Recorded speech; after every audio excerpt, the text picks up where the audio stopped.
새벽 2시 19분 경찰에 도착을 했어요.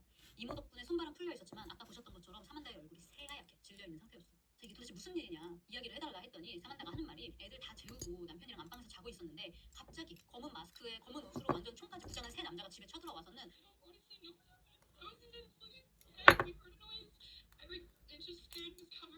남편을 무자비하게 폭행을 했다고 자기 앞에서. 저는 침대 위에서 그걸 다 봐야만 했어요 이러면서 자기를 이렇게 결박하고 남편을 어딘가 데리고 갔대. 빨리 우리 남편 찾아달라는 거야. 그러니까 애가 5이라는 거야 이 집에. 또 경찰들이 그럼 애들은 어디 있냐 그랬더니 하고 한 방을 손으로 가리켰는데 경찰 문을 열어보니까 애들이 5명이 다 한 방에서 막 지금 경찰 오고 막 소리는 난리가 났는데도 쿨쿨 자고 있는 거예요. 5 다. 나이 차이도 꽤 있는 애들이 한 방에서 모여자는 게 좀 뭔가 경찰 입장에서 이상한 거야. 그래서 이모한테 슬쩍 물어봐요. 아, 원래 이 집에 애들이 다 한 방에서 자나요? 같이 자나요? 그랬더니 이모가 아니요 원래는 다들 따로 자기 방에서 자기도 하고 거실에서 여기저기서 자는데 오늘은 같이 자고 있네요 라는 거야. 그리고 집 현관도 누가 막 발로 차고 들어오는 막 발자국 같은 게 있는 거야. 그러면 억지로 밖에서 들어온 거면 잠금 장치가 부서졌어야 됐잖아. 근데 잠금 장치는 그대로예요. 막 여기저기 어수선하게 집이 되어 있긴 한데 뭐 없어진 것도 없어. 사만다한테 경찰이 물어요. 아니 손발이 묶인 상태였는데 엄마한테 전화는 어떻게 하셨냐. 그러니까 코로 했대. 근데 지금처럼 페이스 아이디가 있던 때가 아니고 당시에는 뭐 지문으로 열 수 있는 아무튼 그랬을 거야. 근데 해보니까 여러분 되긴 돼. 쉽지 않은데 여러분들 해봐. 코로 핸드폰을 열고 엄마가 전화 번호가 있어서 눌러가지고 엄마한테 전화를 한 거다. 그게 911 찍는 건 힘들어서 그냥 엄마한테만 했다고 쳐. 근데 911 신고를 못하면 엄마한테라도 엄마 일단 빨리 911 불러달라. 남편 없어졌다. 그렇게 할 수 있었잖아. 좀 뭔가 이해가 되지 않잖아요. 그리고 보통은 침입자들이 이렇게 집에 사람이 있는 집에 쳐들어오는 것도 흔한 일이 아니에요 여러분. 미국에서도. 왜냐면 리스크가 너무 많잖아. 이 침입자들 입장에서도. 빈집을 터는 것도 아니고 사람들 있고 이웃 주민들도 있는 집을 턴다는 것 자체가 만약에 그런 일이 생기더라도 보통은 들어가면 무조건 전화선 먼저 끊고 전화기부터 뺏기 마련이거든요. 근데 핸드폰도 그대로 갖고 있었다니까. 경찰이 아니 당신 핸드폰 어딨냐고 뺏지 않았어요? 그 침입자들이. 그러니까 폰 어딨냐고 내놓으라고 했는데 제가 모르겠다고 폰 어딨는지 지금 내 옆에 없다고 어쩌는지 모르겠다고 하니까 별말 안 하는데요. 아니 개어려워 이거. 데리고 가서 조사를 시작해요. 언니를 누가 데려왔는지 짐작가는 사람이 없냐. 도대체 누가 이런 짓을 했겠냐라고 물어보니까 사만다가 이때 짐작가는 사람. 제 생각엔 시아버지 때문인 것 같아요. 말투 보면 되게 약간 애티튜드가 있어. 내 생각엔 언니 아빠인 것 같아요. 아빠가 한때 깡패랑 어울렸다고. 마약 문제 있는 이런 사람들랑 어울렸는데 언니 아빠 때문에 깜빵 간 사람도 있어요. 아마 그 사람이 부복한 것 같아요. 시아버지 주변 사람들 빨리 조사해보시라고.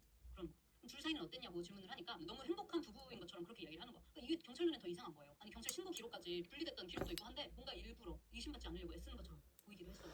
경찰이 사만다한테 아 진짜 개어렵네 이거. 회유를 하는데요. 사만다가 막 울면서 하는 말이 아 이거 샤를라라는 친구가 맞는데. 있는데 거기 병문안에 갔다가 한 남자를 만났다. 친구 병문안에 온 입원한 친구 그리고 친구의 친구인 남자 그리고 그 남자의 가족도 있었대요. 그 셋이 있는 자리에서 이야기를 하다가 또 언니 얘기가 나왔다고. 자기 남편이 자기를 때리고 자기 아이도 때리고 그런다고. 이런 얘기 처음 본 사람한테 얘기를 했는데 처음 만났대. 그랬더니 그 이야기를 듣던 그 친구의 친구가 막 화를 내면서 아니 어떻게 남자가 그럴 수 있냐. 여자한테 손대는 남자는 내가 가만히 못 둔다. 내가 아주 혼쭐을 내줘야겠다고. 그런데 한번 혼나봐야 정신이 차린다. 그런 말을 했다는 거예요. 그러면서 거기 같이 있었던 게 그 남자의 처남 호세라는 남자였대. 둘이서 우리가 네 남편 처리해줄게. 그런 식으로 얘기를 했다면서. 설마 혹시 그런 얘기를 했는데 설마 그 사람들이 이런 무서운 짓을 한 건 아니겠죠? 막 이러는 거야. 그래서 그 남자 이름이 뭐냐 그랬더니 조나단이래. 정의의 사도들이 와서 언니를 데려갔다 이 말인가 하하. 근데 조나단은요 25살이었어요 당시. 어릴 때부터 학폭을 일삼던 완전 말 그대로 문제아야. 이 조나단은 그냥 막 나가는 사람이에요. 완전 그냥 문제 막 저질러 놓고 죄책감도 없고 그냥 나 체포됐어 그럼 경찰서 갈게요. 감옥 갈게요. 그래서 실제로 최근에 감옥에 갔다가 출소한 지 얼마 안 된 남자였어. 경찰이 이놈들을 체포해 와요. 그때 당시에 그 사만다가 언급했던 처남이라는 호세라는 남자랑도 같이 있었어. 둘이 같이 체포했어. 근데 조나단이 잡히니까 어차피 잡혔으니까 다 말할게요. 이런 태도로 되게 디테일한 부분까지 자백을 하면서 아주 협조적으로 수사에 임했는데요. 조나단 말로는 맞다. 내 친구 병문안 갔다가 사만다라는 여자를 만났다. 근데 자기 남편이 자기랑 아이들한테 폭력을 휘두른다고 하더라. 내가 듣는데 너무 화가 났다. 그런 남자들은 있어서는 안 된다. 그래서 옥타비어스라고도 무서운 친구가 있는데 이 친구 마약하는 갱단들도 많이 알고 그런 친구인데 우리가 셋이서 팀 해가지고 니네 남편을 우리가 혼내줄게. 어떻게 해줄까? 조나단 여자친구 내 집에 가서 이 셋이랑 사만다랑 그 집에서 회의를 하는 거야. 어떻게 우리 못된 언니를 혼쭐을 내줄 수 있을까? 그러다가 원래 처음 계획은 마약을 사가지고 언니 트럭에다가 숨겨놓자. 그 다음에 경찰에 신고를 하자. 그러면 감옥에 가게 되지 않겠냐. 그러면 너의 인생에서 사라지겠네. 얼마 동안은. 그래서 이렇게 하다가 얘기해보니까 근데 약물 검사했는데 별거 안 나올 수도 있는 거고 넣었어? 증거 팔았다는 증거도 없고 그러면은 그냥 풀려날 수도 있잖아. 이게 복잡해지는 거 아니야? 경찰들이 여기 이렇게 연루되는 것까지 싫은데 어떻게 할까? 하다가 말랐어? 그냥 제일 쉽고 깔끔한 방법은 그냥 죽이는 건데 그럼 죽일까? 진짜 무서운 사람들 아니에요? 애 아빠 죽어도 괜찮겠어요 사만다 씨? 그러니까 그 말을 사만다가 Are you serious? 근데 이게 어이없어서 당신 지금 진심이에요? 이게 아니고 진심? Are you serious? 이렇게 했다는 거야. 근데 이 친구들 입장에서는 그래도 애가 5이니까 당신 마음 바뀔 수도 있다. 그러니까 밤에 남편이 죽기를 원하면 문 열어두고 자라. 근데 마음 바뀌었다. 그러면 문 잠그고 자라. 아니 진짜 개어려워 이거 뭐야? 아니 정말 어려워. 그 와중에 조나단이 사만다 씨 근데 애들은 어떻게 해요? 애들이 5이나 있잖아. 우리가 쳐들어갔는데 애들이 우리 보고 놀라가지고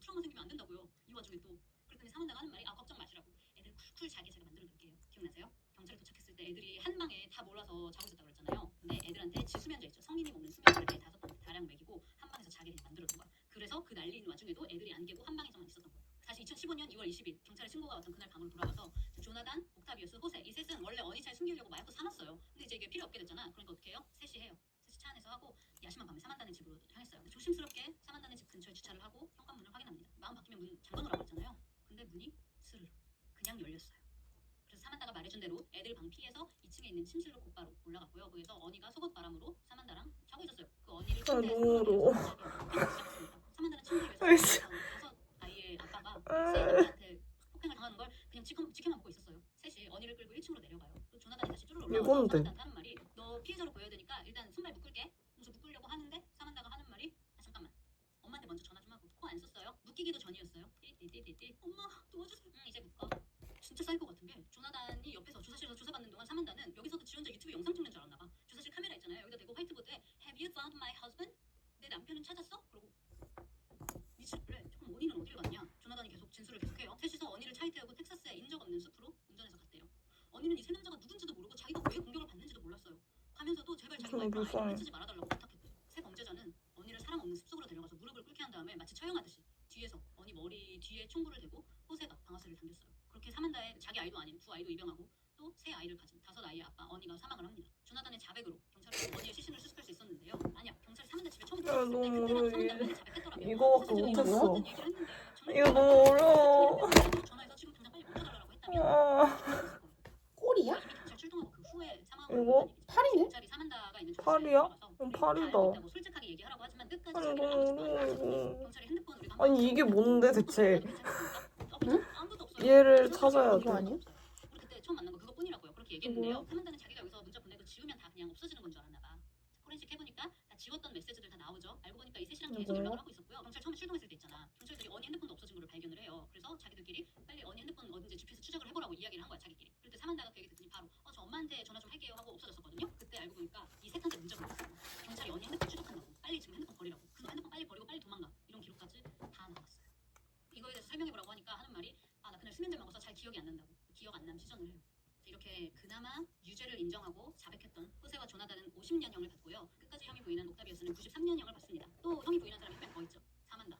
참고로 사만다의 친구도 어떡하는 친구들한테 거야? 걱정해서 아마 얘네들 아니었어도 사만다는 분명 언니를 죽였을 거다. 왜냐? 그 전부터 사만다가 청부살인할 사람을 알아보고 있었다는 거예요. 미친놈 아니야? 진짜 이런 짓을 한 거지. 그럼 사만다는 몇 년형을 받았냐? 일단 남편 납치 혐의로 50년형을 선고를 받고요. 또 살인 혐의로 50년에 추가로 99년형. 그래서 총 149년형을 받습니다. 그래서 아마 평생 사만다는 감옥에서 썩을 것으로 보이는데요. 아니 무슨 남편 죽여달라고 그냥 죽임 이상 아니 그러니까 죽여달라고 하는 것도 이상한데 진짜 죽이려는 거 진짜 이것도 둘이서 무슨 사이인 것도 아니잖아. 조나단이랑 사만다랑 무슨 연인 사이 썸 타는 한국도 관계도 잘해야 아니고 아무런 관련이 없어. 아니, 사람 우리나라 만나서 만난 지 법이 5일도 너무 안 된 약해. 사이예요. 서로 모르는 사람이야. 근데 남자가 여자를 때려? 애를 때리면 안 되겠네. 그래서 그냥 그렇게 살인을 저지르는 사람들이 존재한다.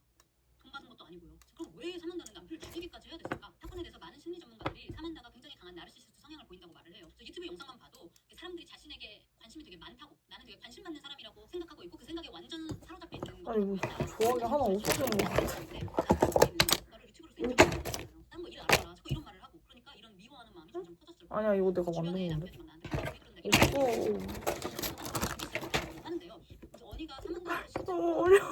안 휘둘렀는지는 사만다가 언니를 죽여버렸으니까. 아니, 너무 어렵다, 진짜 이거. 세상이 알길 바랬다면 죽였으면 안 됐지. 이제 언니의 죽음으로 이제 영원히 사만다의 이게 뭐야? 7번이 뭐야?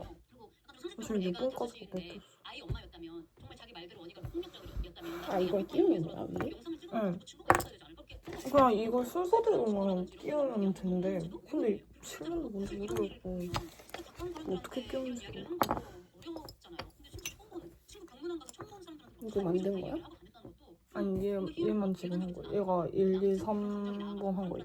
동정심 얻고 뭐 이렇게 주목받는 거를 즐겼을 거라고. 그리고 그런 감정이 더 나아가서 유튜브에 남편 살해당했다고 영상 올리면 미스테리어스하게 어디로 납치당해서 그렇게 사망했다. 내 생각에는 시아버지가 연루된 것 같기는 한데 잘 모르겠다. 이러면 그토록 원했던 그 유튜브에서 유명세도 본인이 얻길 원하는 마음도 있었을 거다. 그래서 이렇게 일을 어쩌면 일부러 크게 만든 것일 수도 있다라고 말하는데 저는 이게 너무 소름이 돋았어요. 진짜 유명해지고 싶어서 자기 가족을 죽여버린다고?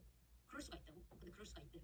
또 아이러니한 거는 사만다가 유튜브에서 했던 얘기 중에 제일 많았던 게 사실 애 키우는 방법, 부모를 하면 어떻게 행동해야 되는지 이런 거에 대해서 굉장히 많이 왈가왈부했단 말이에요. 뭐 이런 부모도 있다더라, 저런 부모도 있다더라 이러면서 저런 인간들은 부모들 자격도 없다고 막 이렇게 욕하고 심지어 제일 처음에 올린 영상도 그 아동보호국에서 부모들 제대로 감시 안 해가지고 애들이 피해본다, 열받는다 이렇게 얘기하는 영상이었잖아. 그럼 지는 아동보호국이 지를 감시했었어야 됐네.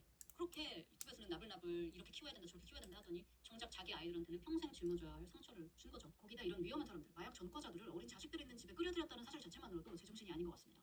그리고 경찰이 출동해서 도착했을 때 집이 바닥에 애들 들어온 기저귀들이 그대로 있었고 카펫에 온갖 더러운 것들 그대로 몇 달인지 몇 년째 방치된 것들이 완전 오물들이 가득했고요. 그리고 애들 발견됐을 때도 5명 다 언제 빨았을지도 모르는 그런 더러운 옷을 입고 자고 있는데 애들은 한참 동안 씻지도 않은 상태, 목욕을 못한 상태였고 그리고 또 하나 사망자가 사고가 하나 난 게 있어요. 월마트에서 화장실에 들어갔는데 왜 화장실 가면 기저귀 가는 그 교환대 있죠. 근데 그게 월마트에서 화장실 쓰는 동안에 그게 부서진 거야. 그래가지고 그거를 사만다가 맞았어. 그래서 좀 다쳤대요. 그래가지고 이 월마트를 수했다. 그래서 월마트로부터 꽤 큰 돈을 받기로 되어 있었는데 그 돈을 언니랑 나누고 싶지 않아서 죽이기로 결심을 했다라는 이야기가 있어요. 이거는 저도 자료 조사하면서 알게 된 건데 사만다와 이 언니를 알고 지내던 지인이 남겼던 글이었는데 진짜 지인인 것 같아요. 그 부모님 뭐 이름들도 다 알고 둘이 어떻게 만났는지 뭐 이런 것도 다 엄청 디테일하게 알고 엄마도. 그죠?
빨리 솔직하게 얘기를 해보라고 회유를 하는데요. 다만 고작 29살이었는데요. 애들이 점점 많이 생기면서 살림살이가 점점 빠듯해지는 거예요. 당시 남편이 수사까지 뛰고 있던 상태였어요. 그래가지고 아내가 살림이 좀 못하는 걸보자 유튜브 채널을 시작을 해요.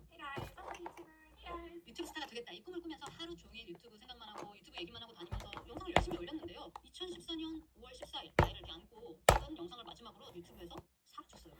사만다가 보이질 않게 된 거예요. 사만다가 다시 영상으로 돌아온 건 2015년 2월 무려 마지막 영상으로부터 7개월 후였는데요. 본인의 채널에 올라온 영상이 아니라 경찰의 바디캠 영상 속이었어요.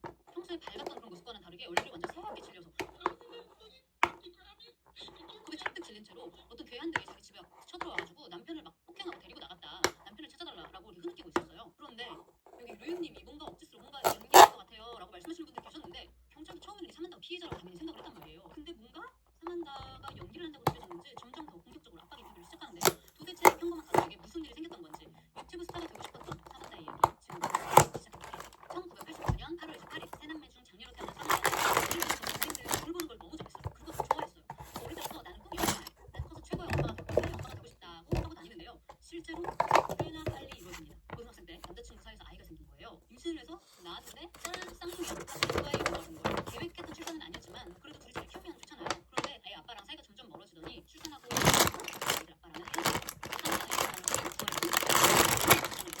애기들 사진 찍어서 해보려고 했고 화장품도 팔아보려고 했고 했지만 잘 안 됐어요.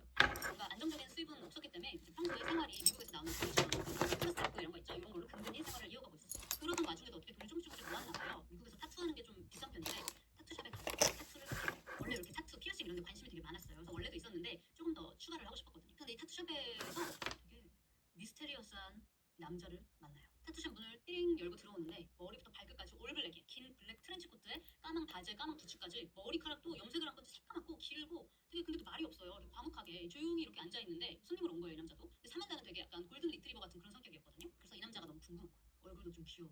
그래서 이제 말을 걸어요. 하이 타투 들어왔어요? 어디 사세요?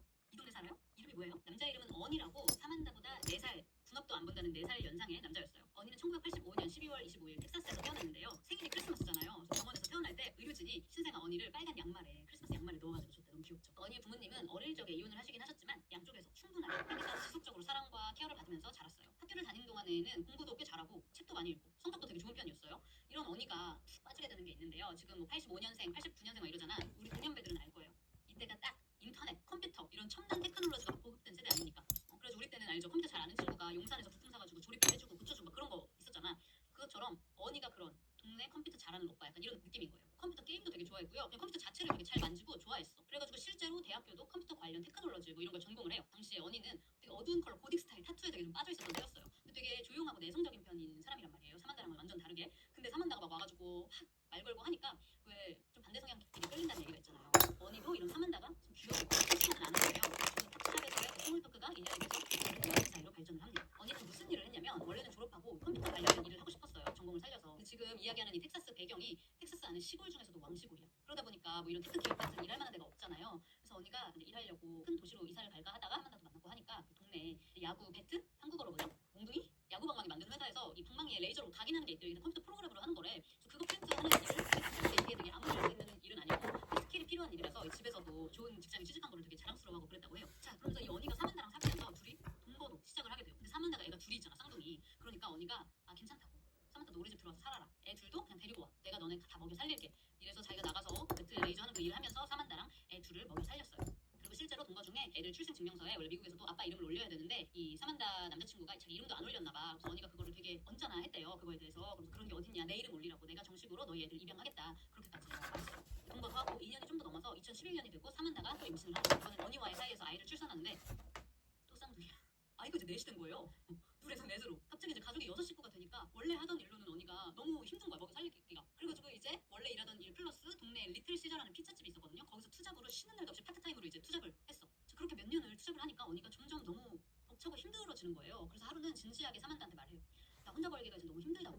언니네 부모님도 사만다네 부모님뿐만 아니라 친척들도 다 그 동네 토백이들이거든요. 그러니까 우리 주변에 애들 봐줄 가족들 충분히 있고 충분히 도와주실 거니까 애들 조금만 더 크면 너도 직업을 구해서 좀 같이 일해줬으면 좋겠다. 좀 도와줬으면 좋겠다라고 부탁을 해요. 자, 근데 사만다는 살면서 안정된 직업을 가져본 적도 없었고 사실 제대로 찾아본 적도 없었잖아요. 그래도 사만다가 든 생각이 그럼 나 유튜버 하면 되겠다.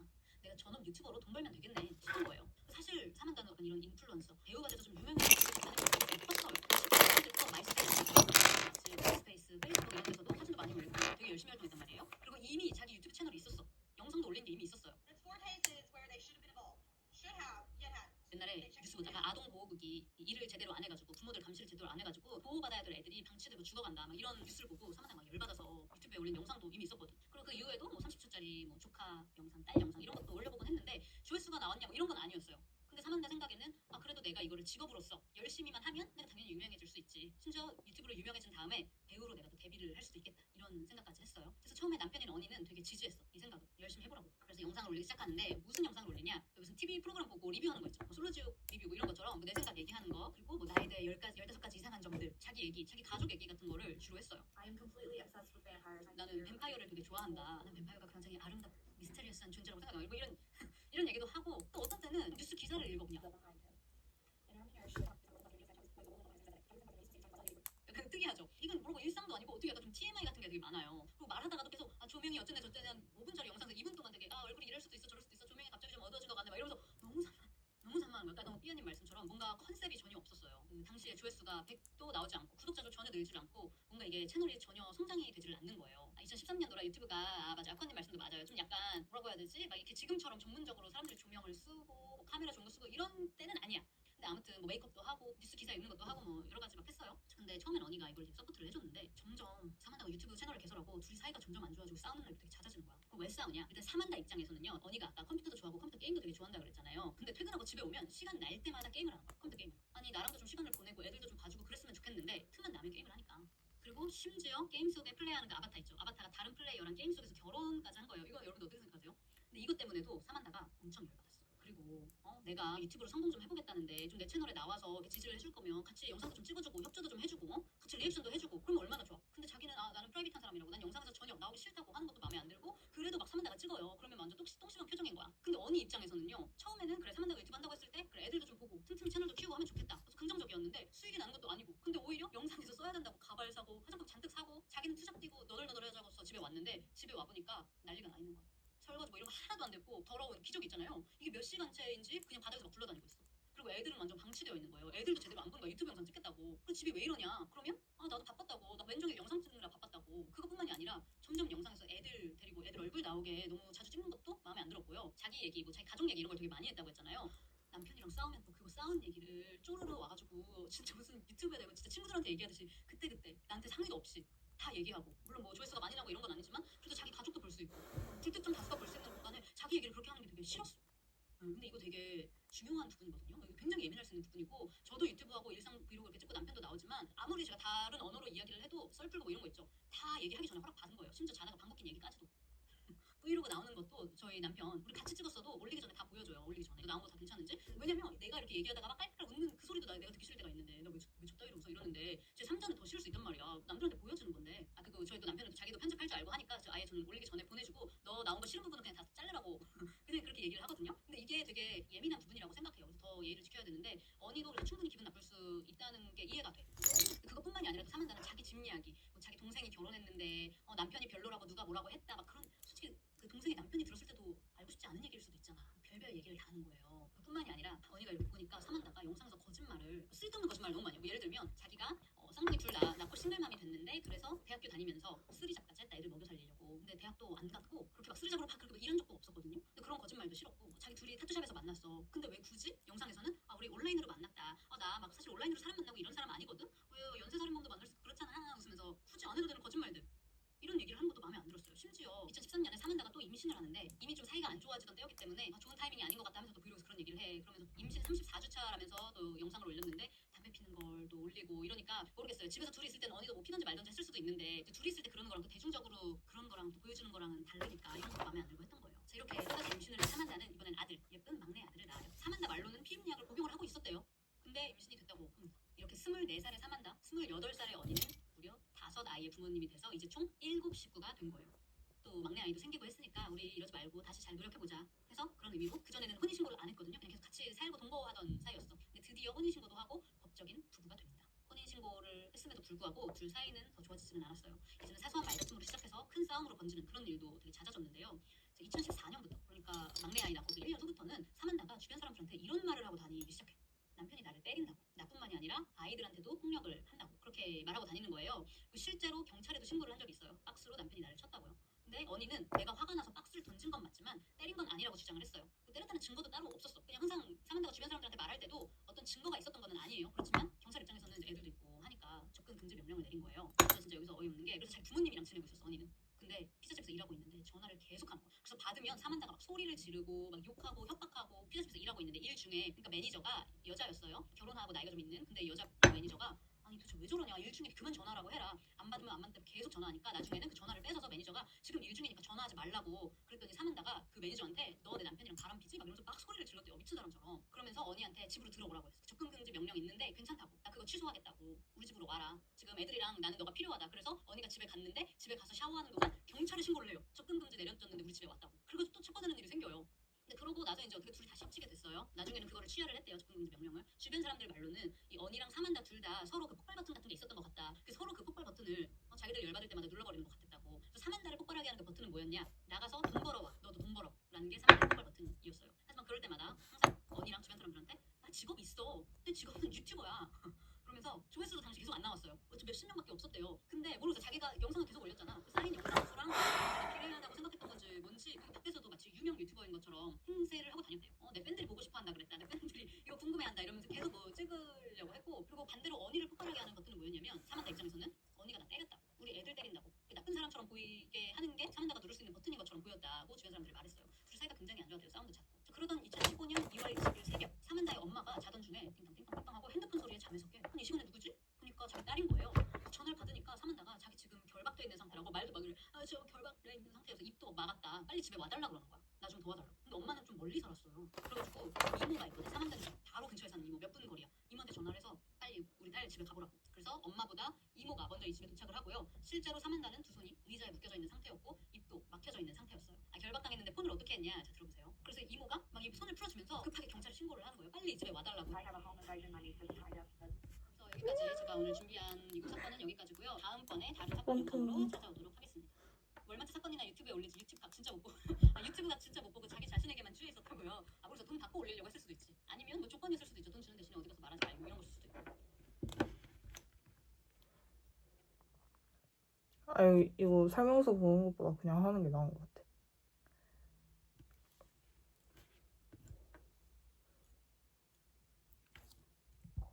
연애 망상증이라는 걸 겪고 있었을 거라고 예측을 해요. 보통 미국 사건들 중에 이런 사건들이 있거든요. 이미 끝난 사건이라도 너무 대중적인 내가 유튜버. 졸라 웃겨. 기업되길 바라는 마음으로 그 매스컴에 나오지 않았던 소스 같은 거 있죠. 이런 것들을 제공해주면서 범죄의 사건 다루는 이런 팟캐스트라든지 뭐 유튜브라든지 누군가에게 요청해서 더 다뤄지길 바라는 이런 사건들이 있는데 그중에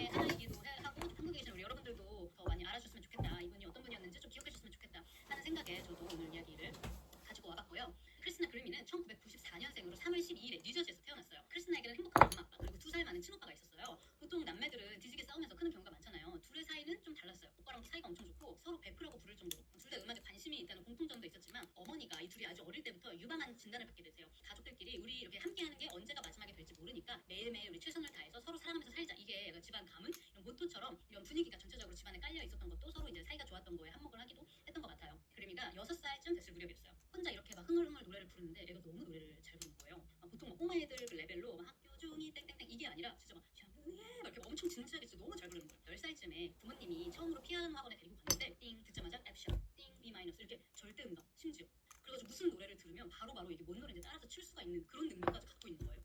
그래가지고 부모님은 이 음악 업계에 뭐 아는 사람도 없었고 뭐 지식도 없었지만 분명히 우리 딸 크리스나 그래미는 미래에 정말 엄청난 가수가 될 거라고 예감을 했어요. 그리고 실제로도 얘야 네 목소리는 신이 주신 선물이니까 절대 썩히지 말고 마음껏 네 재능을 펼치면서 살거라 하고 독려를 해주셨대요. 크리스나는 커갈수록 노래 음악에 대한 관심이 더 커졌어요. 중학생이 돼서는 혼자 집에서 원래 있었던 노래 리메이크도 하고 자작곡도 쓰면서 시간을 보내고요. 보통 그 노래들은 다 친구들을 위한 노래가 대부분이었어요. 친구들 사정에 각각에 맞게 원래 있던 노래를 개사해가지고 응원하는 그런 노래를 바꿔가지고 친구들한테 선물을 해주기도 했고요. 학교에서 인기도 굉장히 많았대요. 여러분들이 지금 저를 보고 있는 이 유튜버라는 플랫폼이 미국에서 2005년에 생겼잖아요. 크리스나가 중학생 때 2008년 정도였어요. 유튜브가 이제 세상에 나온 지 얼마 안 됐던 시점이었던 거예요. 그래서 지금이야 막 유튜브에 엄청 편집이 되고 전문적인 콘텐츠들이 많이 있지만 당시에는 집에서 막 녹화한 홈비디오 같은 영상들이 대부분이었거든요. 그리고 그때 되게 유행했던 콘텐츠가 뭐냐면 그냥 일반인들이 유명한 가수들 노래를 커버해서 올리는 게 대유행이었어요. 그러니까 어느 날 한 크리스나 친구가 크리스나한테 유튜브 영상을 보여주면서 야, 이 유튜버 좀 봐.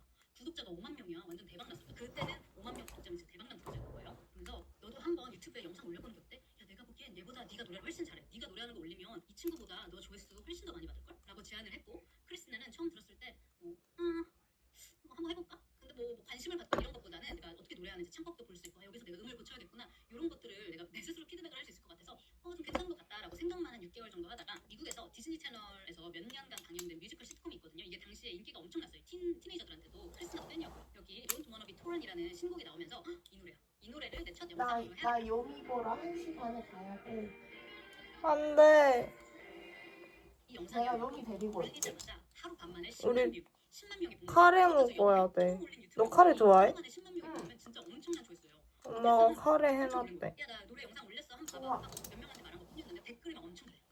너무 잘한다. 나 이거 거의 다 만든 거 이런 같거든. 데도 해줘. 그러면서 기다려봐. 초단위로 불까지 달리는 거예요. 들어와야 돼. 첫 번째 영상만 반짝 인기가 이발. 있는 게 아니라 그리고 채팅에도 커버곡으로 알게 됐다고 하시는 분들 계시는데 뭐 마일리 사이러스 노래라든지 뭐 다양한 노래들을 올리는 영상마다 조회수 보세요. 완전 대박이 난 거예요. 근데 이제 또 좋은 댓글만 달리는 건 아니었어요. 악플러들은 어디나 있죠. 좋은 댓글들 사이사이에 그런데 머리카락이 왜 저래? 재수 없어. 등등. 그렇지만 이런 악플러들도 크리스티나의 성공을 막을 수는 없어요. 유튜브에서 유명해지니까 점점 방송국이나 연예인들도 크리스티나한테 막 연락을 하는 거예요. 그중 한 명이 바로 셀레나 고메즈였는데요. 둘이 나이 차가 별로 안 나요. 2살 차이예요. 셀레나 고메즈가 이 크리스티나의 유튜브를 보고 얘 앞으로 되게 유명해질 것 같다. 나 크리스티나랑 한번 같이 일해보고 싶어 라고 얘기를 해요. 크리스티나 엄마가 셀레나 고메즈를 보러 내 딸이 LA에 간다고 하니까 너 미쳤니? 절대 안 돼. 라고 걱정하신 거예요. 그래서 결국에 둘의 첫 만남이 크리스티나 엄마 아빠랑 그리고 셀레나도 엄마랑 같이 이렇게 상견례처럼 다 같이 만났대요. 그래서 둘이 만났는데 둘이 케미가 너무 잘 통하는 거죠. 막 악플러 얘기하면서 맞아 나도 그런 악플 당했어. 미친놈들 아니니? 그래서 공감도 하고 노래에 대한 이야기도 하고 하면서 둘이 베프가 됐어요. 나중에 서로를 어떻게 표현하냐면 서로 너무 비슷해서 같은 사람인데 서로 다른 신체에 들어가 있는 것 같다고 표현을 하기도 했어요. 이런 지금 할리우드에서 입김이 센 셀레나와 베프가 되면서 또 본인 스스로도 엄청 재능 같이 찍고 미쳤죠. 진짜 슈퍼스타로 가는 가도에 이제 오른 거죠. 디즈니에서는 다음 TV쇼로 주인공을 크리스나 그리미로 찜했어요. 계속 집에서 혼자 유튜브 영상을 올렸잖아요. 이제는 디즈니랑 같이 제작하는 뮤직비디오도 같이. 이거 고정이 안 되는데? 자, 그리고 2014년에 더 보이스라는 이 프로그램에도 아 출연하게 이거 되면서 고정이 안 되는데 어떻게 하라는 거야?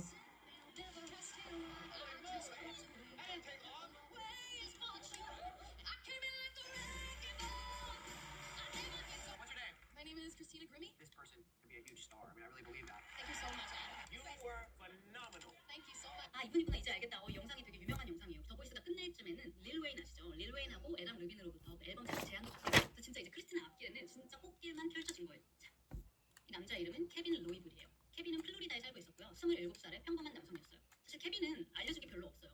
친구도 별로 없고 부모님과의 사이도 다음에 이제 주변 알고 지내던 주변 사람들의 이야기에 따르면 정신병 경력도 없고 범죄 기록도 없지만 약간 좀 은둔자 같은 사람이었다고 표현을 해요. 케빈이 21살에 어머니가 약물 과다복용으로 돌아가셨는데 이날 아침에 엄마랑 케빈이랑 둘이 엄청 싸운 거예요. 그러면서 케빈이 엄마한테 그럴 거면 그냥 죽으라고 그렇게 얘기를 했는데 실제로 몇 시간이 지나서 엄마한테 이런 일이 실제로 생겨서 사망을 하시게 됐어요. 그런데 그렇게 어머니가 사망하시고 얼마 지나지 않았는데 아빠가 새 여자친구라고 막 소개를 시켜주고 집에 막 들이는 거예요. 그러니까 케빈이 아빠랑도 엄청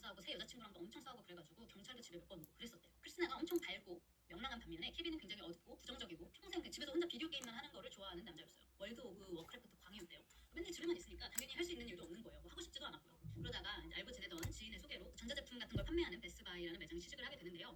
2015년 케빈이 유튜브를 그냥 우연히 보다가 크리스티나의 채널을 발견하고 이제 그녀의 노래를 듣게 된 거예요. 근데 그 크리스티나 특유의 밝고 통통 튀는 성격, 누구나 다 호감을 가질만 하잖아요. 근데 호감에 넘어서 케빈에게는 이 크리스티나가 더더욱 특별하게 느껴졌어요. 살면서 한 번도 단 한 번도 아니, 귀가 케빈이 이게 이성한테 뭐죠? 좋아하는 감정을 느낀 적도 심장이 두근거리는 적도 없었는데 이상하게 크리스티나를 보니까 끌리는 거예요. 가슴이 막 두근두근하고 심지어 크리스티나도 게임을 좋아한다고? 엑스박스 광고 영상도 찍었네? 나도 엑스박스 쓰는데 이 여자야말로 나에게 딱 어울리는 그런 특별한 여자라고 생각했어요. 그리고 이제 다니는 그 매장이잖아요. 알바하는 베스트바이 매장에 가서 맨날 하루 종일 크리스티나 얘기만 하고 직원들이 아니 모르는데? 내가 얼마 전에 만난 여잔데 아, 진짜 내가 본 안돼 여자 제일 안나 성격도 착해 완벽 그 자체야. 아 진짜 크리스티나 그림을 몰라 너네? TV 안 봐? 너 보이스 안 봐? 안 물어봤는데 이게 크리스티나 드림이야 내 여자친구야 하면서 크리스티나 유튜브 영상들을 막 보여주는 거예요. 얘랑 이게 내 여자친구라고. 직원들이 이걸 보고 다 이렇게 눈을 돌리는 거예요. 장난 아니야? 매장에서 맨날 여자만 오면은 눈부터 피하고 어쩔 줄 몰라 했대요. 그러니까 이성 친구가 있어본 적도 없어가지고 어떻게 해야 될지 모르는 거야. 그러면서 뭐 누가 뭐 물어보면 말도 듣고 그런 사람인 거를 뻔히 매장 직원들이 다 아는데 네가 더 보이스에 나온 셀레나 고메즈 베프랑 사귄다고? 근데 케빈은 완전 진지한 거예요. 아니, 진짜라니까? 매일 밤에 우리 집에 와서 같이 비디오 게임 한다니까? 어제도 나랑 엑스박스 했어. 너네들만 알고 있어. 우리 곧 같이 살기로 했어. 둘이 진짜 매일 밤마다 같이 게임하고 전화하고 그런 사이일까요? 케빈은